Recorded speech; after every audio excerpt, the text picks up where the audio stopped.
I'm saying is the U.S. is at fault in a strike at a school. Uh, 3 ships of gasoline have exploded. Uh, Millions facing a tornado. Nothing. Trump tells Axios there's particularly nothing left.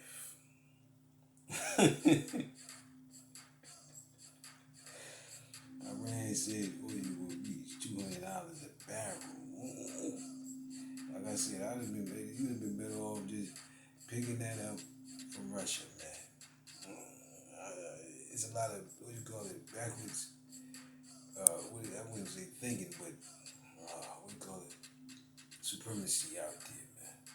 Because I'm sitting up there saying to myself, if you're so superior, then why you causing problems for millions and millions of civilians? I'm trying to figure out, is that the leadership direction? Because if so, there's no need for the enigmatic president at all. That's why I've been, what do you call it, MIA, man. Because what I'm saying is someone wants to be superior again. I said to myself, you weren't superior before, and you lost that superiority. Why would you want it again? Trump visited Ohio and Kentucky to downplay the economical strain placed on the states. Sick, man. What is more Iran. Said to myself, Iran is all the way over in the Middle East and has nothing to do with the Americans' peace. But for some strange reason, you're saying that immigrants are the problem. I said to myself, it's more immigrants than just Latin immigrants. There's all kinds of immigrants. I don't want to go into details, but I'm pretty sure it's over 50 different immigrant forms. Not just the form, but the race form of immigrant. Then not to add on insult to injury, the immigrants are mixing with the nationals. The nationals are mixing with the immigrants. So the in birthright citizenship would just be wrong, and a lot of stuff would just head in the wrong direction. And like I said, if it's anything to combat the nigger president, I wouldn't try to do it because I said my campaign strategy is free. Free. So to try to say and downplay it, what does it cost? And from the looks of the things, the gas prices out there, it's costing the public a lot more than they expected. But these are all Trump's plans. These are plans that he strategized up to basically destroy the economic growth. Why? Because like they said, there's no middle class anymore. We need the middle class to fund and structure their plans, which is make middle class promises to either be rich or continue to stay middle class. But the middle class have got frustrated with that procedure and started to want to be rich. So now, let's just say there's 1,000 rich people in the world and billions and billions of poor people in the world. Yeah, the ultra rich, I say it's about under 100 of them in the world. So we doing the math and it just ain't math.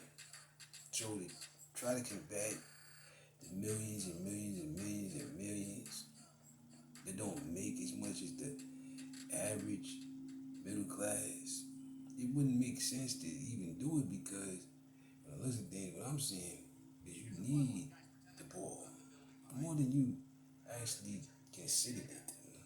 As much as the nigga president did, which is, like I said, it's harder to get a person with more to do something for a person with less. And it's even harder to get a person with more to accept the fact that there is someone with more. It's all a challenge. honest with you, those challenges are leading to economical destruction, not for the rich or the middle class, but for those billions and billions and billions of poor people. Now, is that the direction that you want to go into? Because it's only going to lead to poor people fighting poor people, and then middle class fighting rich people, and rich people fighting middle class people. Either way, it's going to lead to a fight. And I think the president isn't interested in none of that because I don't have the mental capacity to humanize my way of thinking at this point because humans have led the, what do you call it, the path of destruction. And to lead down that path and expect, what do you call it, roads of roses and riches and fame and all that other stuff, it's always going to be a constant fight there. And that's what I'm seeing, which is the ultra rich are fighting the middle class, and the middle class are fighting the poor, and the poor are fighting to survive. So, like I said, you want to end billions and billions and billions and billions of poor people? What you want to do? And that's something that you got to think about in this coming election. I'm sorry, electoral votes and all that other stuff. Even the presidential election is kind of, what do you call it, foiled. Why? Because, like I said, you got people battling for either supremacy or power or anything like that. And I said to myself, you don't want to be along with billions and billions of people that, want more than what they surviving on. You don't want that type of stuff, man. They start, you know what I mean? It just leaves a dominating effect of, what do you call it, manipulation, man. And from the little things, those people seem to be forced into that due to the economical strain on their pockets. With that being said, peace. I gotta go.